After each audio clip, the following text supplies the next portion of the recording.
Sabi ni Stanley Chris Laranyo, proposal pa lang yung 50.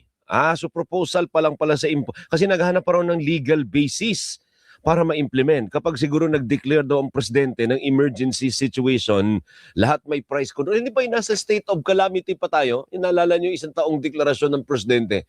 Di ba pwedeng gamitin yon? O tama-tama nandyan sa Zoom natin si Undersecretary Claire Castro ng Presidential Communications Office. Yusek Claire, sorry po na-delay yung pagtawag po sa inyo. Magandang umaga po sa inyo, Yusek.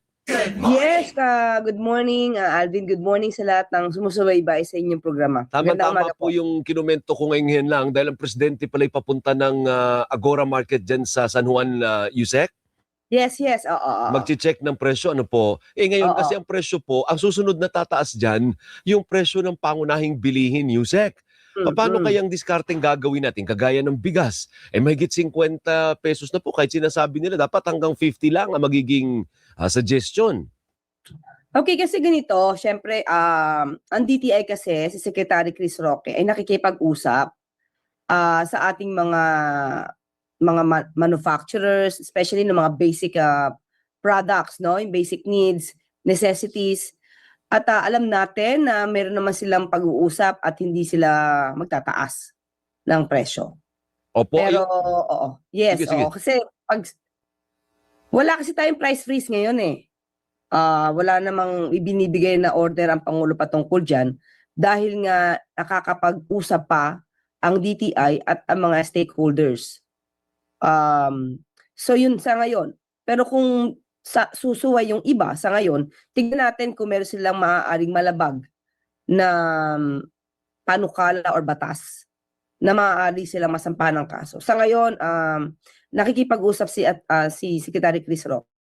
Pero kung magdeklara ng state of emergency, posible bang magdeklara ng state of emergency ang presidente? In which case may basehan ngayon para kontrolin ang presyo ng mga bilihin? Pwede ba yon? Pwede mangyari yan. Katulad na nangyari doon sa Bagyo, sa Lindol, remember? Nag-declare ang National State of Emergency. So tingnan natin, hindi pa napag-usapan sa ngayon yan eh. Pero maaaring magdeklara kapag nagkataon, kapag tama na yung sitwasyon. At yan ay pwedeng maging basihan para makontrol natin yung presyo ng mga paunahing bilihin, Yusek. Yes, oo. Kasi kapag nakita naman natin na umaabuso lang. Kasi ganito yan eh, Alvin, no? Hindi natin talaga maiwasan yung pagtaas ng presyo ng fuel. Kasi dahil sa tuloy-tuloy na nangyayari dito sa Middle East. Hindi naman natin to kagustuhan, pero ito yung consequence kasi. So, titignan natin kung yung pagtaas ba ng presyo ng mga basic commodities ay dapat. Kasi syempre, kailangan din silang magtaas kung nararapat at may basihan na. Hindi naman pwedeng ipigilan mo lang yan dahil aalma rin naman yon. So, dapat dito talaga balanse. Kaya nga ang kailangan talaga dito ngayon, Alvin, ay magtulungan tayo. Wag na lang sila maging gahaman. Yung iba, no? Maging gahaman, magpayaman. Wala namang kailangang dapat na i-increase ng sobra-sobra, yung hindi reasonable na presyo. So, dapat magtulungan talaga tayo dito at kumbaga, yung iba magsakripisyo na. Kasi maraming sobrang maapektuhan. Diba? Sabi nga nila sa mga klase ng itong calamities at sitwasyon, merong pinapaboran eh. May napapaboran because of the situation. May yumayaman, merong nahihirapan. So sana maging balanse tayo. Lahat tayo dito magsakripisyo na. Opo, ang susunod po na hihirit ng dagdag, yung mga manggagawa na po kasi tumaas yung pasahe niya, tatas ang presyo ng bilihin, sasabihin ng manggagawa, saan ko kukunin yung dagdag na gastos na yan? Paano po ba yan? Suportado ba ng Malacanang nataasan din ang sahod ng mga manggagawa para makaagapay sa pagtaas ng presyo ng bilihin at pamasahe?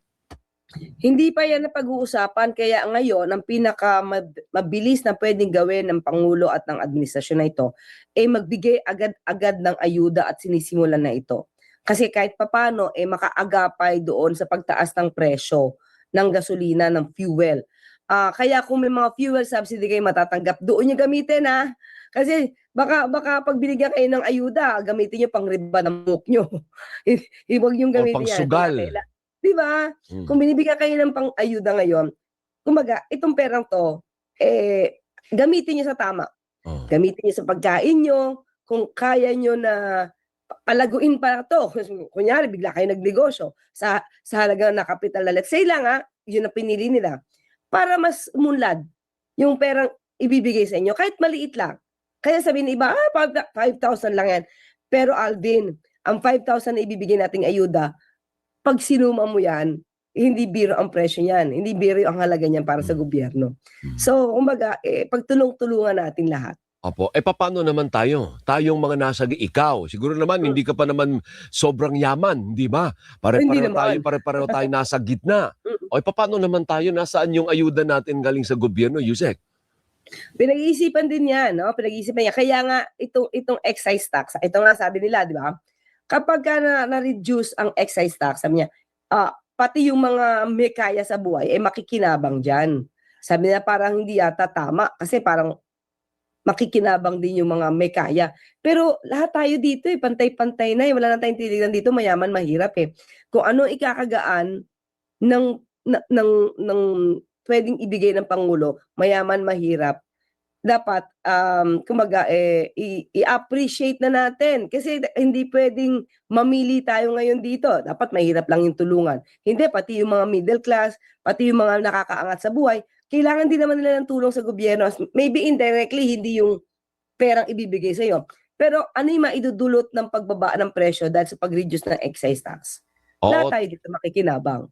tama, tama. So ano ang gustong sabihin po ng Malacanang sa lahat ng umaaray sa pagsirit ng presyo ng petrolyo at ang susunod, pagtaas ng presyo ng bilihin at hindi pa rin nataas ang sweldo, Yusek? Yes, ganito 'yan, sa ngayon po ang pangulo talaga ay, iniisa-isa po ang puwedeng itulong. Tandaan natin, Alvin, pati yung repatriate ng ating mga kababayan, ginagawa 'yan. Kumbaga sabay-sabay, Mm. Sabay-sabay yung pagtatrabaho ng pangulo ngayon para sa lahat ng mga kababayan natin. Kung ano man kayo sa posisyon o ano man ang kondisyon niyo sa buhay, ma-reach kayo ng gobyerno para mabigay ng tulong. So, kung ano po yung nangyayari sa bansa natin because of that, situation in the Middle East, hindi po ito ginusto ng gobyerno. Kaya nga po pati kami po ay, nagtitipid din po sa gobyerno at, kami na po ang nangunguna para magtipid at sana po lahat ay sumunod, 'di ba? Para po kahit papaano, maibsan natin yung impact nitong nangyayari sa Middle East. So, nandiyan lang po ang gobyerno, handang tumulong.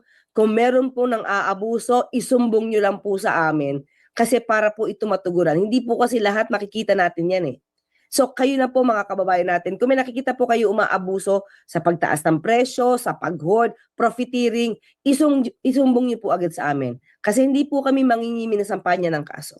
Sa gitna ng kaliwat ng problema at kailangang asikasuhin ng presidente, ang balita namin, mukhang may nagpaplano pa raw na magkudeta. Totoo ba yun, Yusek? May mga ganun pa? May gustong magkudeta laban sa administrasyon? Sa amin ngayon sa amin, although alam ko tinanggi na po ito ni Secretary Gibo Teodoro. Pero kami, hindi namin nararamdaman. Wala sa aming pasabi, wala kaming information, wala. Kasi sabi nga nila, 'di ba, bakit daw ang dami-daming security or police or diyan sa Malacanang. Part ito ng exercises nila, parang quarterly naman ginagawa daw 'to, sabi sa amin. Quarterly ginagawa ito. Kasi para makita yung readiness ng mga personnel in case diyan sa mga kailangang magkaroon ng operation. So walang ikinababahala kasi kung merong ganito, sabi nga, ito nga ang katwiran ko, kung merong ganyang nadidinig sila or parang tsismis, hindi ba ang pangulo dapat naka-monitor na lang sa Malacanang at hindi na yan lumarga nung isang araw sa Cebu? Buo maghapon nagtrabaho ang pangulo sa Cebu. Nakita niyo naman. So wala hindi nababahala ang pangulo sa ganitong mga klase mga tsismis. Hindi, pero may mga tangka nga ba? May mga attempts yung kalabang grupo na tibagin yung administrasyon. Noon pa naman 'yan. Hindi So naman meron bago talaga. pa ba 'yan? Even before naman, 'di ba? Meron naman talaga nagtatangka. Even before. So, kung yun talaga ang balak nila since day one, mababago pa ba yung utak nila? 'Di ba? So, Hindi ko masasabing may pagtatangka sa ngayon, pero matagal na nila yung tinatangka. Alam naman natin may mga retired military na gustong pabaksakin si Pangulo Marcos Jr. So binabantayan na yan ng gobyerno na para, kasi sa totoo lang, pag meron pong destabilization attempt, hindi lang naman si Marcos ang apektado, hindi lang Malacanang, yan po ay makakaapekto din sa ekonomiya natin, pati po tayo apektado niyan. Hindi ba, Yuse? Kaya nga, so sino ba yung una, sino ba yung makikinabang kapag ang Pangulo ay bumaba sa pwesto? Bakit yung makikinabang tahimik pagdating sa ganitong klaseng issue, pero maingay sa mga issue na wala daw ginagawa and everything ang Pangulo at ang gobyerno, walang puso sa ating mga kababayan, ganun lang yung ingay niya.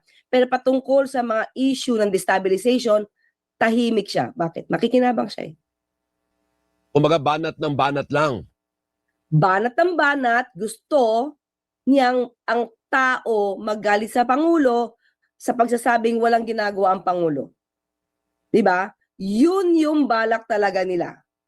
So, sino ba naman ang gustong bumagsak ang Pangulo? Hindi ba yung mga kaalyado niya, yung mga bata niya? Tapos pagdating dito, ang tahimik niya, hindi niya pinipigilan. Why? Makikinabang kasi siya. Tama. Ganun lang yun. So since day one, hanggang kailan ba nila ito binalak? Kailan ba nila ito pinursige? Diba? Kahit naman sa nagsasalita siya sa ibang bansa, yan din naman binalak niya eh. Pabaksakin ng Pangulo eh. Kaya wag na siyang magmalinis na hindi niya alam ito. So kumbaga consistent, Yusek, yung attempts. Kumbaga try and try lang, malay mo swertihin. Yes. Saka kaya ngayon ang ginagawa nila, di ba Simon, mag-aapektuhan ang ekonomiya. Yun ang ginagawa nila, yun ang gusto nila. Para sabihin nila, ang nangyayari ngayon sa Pangulo, bumabaksak ang ekonomiya. Is it because of the President? No. Because of them. Dahil sa patuloy nilang ginagawang pag-iingay, paninira, mga fake news, lahat ito definitely makakaapekto sa ekonomiya. Tapos sasabihin nila, gusto nila umangat ang ekonomiya. Wala silang ginagawa. Destabilization talaga sila. Diba? Hanggang dyan na muna at ayoko uminit ang ulo mo on a Wednesday. Nauna ka uminit ang ulo, kaya nung nadinig kita, sabi ko, naku, kailangan ko makuha ang issue ni Alvin para maisumbong agad sa proper authority at proper agency. Hindi, yan naman ay para lang sa mga kababayan na ordinaryong manggagawa na apektado din po. Ano po? Litanya lang po yan. Ano? Hindi yan distab. Hindi. Hindi, okay naman yan. Hindi kasi Alvin ganito. Kung ano yung sumbong nyo, iparating nyo sa akin, ikaw na may nakakapag-text sa akin, diretso. So kung meron kayong alam na ganyan, may mga umaabuso, just tell us, i-text mo lang ako at makakarating talaga ito sa kinauukulan at may mararating ito para, alam nyo, ayoko po manakot, di ba? Ayoko po manakot. Pero hindi po ito panahon para kayo ay mag-abuso. Diba? Kailangan po natin ngayon ay magtulungan. So sa mga Pilipino, sa mga negosyante, kung sino man dyan, na umaabuso, nag-hoard kayo, nagpa-profiteering kayo, isumbong nyo lang po sa amin. At kakasuhan natin yan, lalo na kung walang basihan ang kanilang pagtataas ng presyo, presyong hindi pa reasonable.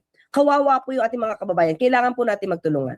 Maraming salamat, Undersecretary Claire Castro. Mabuhay po kayo ng Presidential Communications Office. Mabuhay ang Malacanang. 6:49.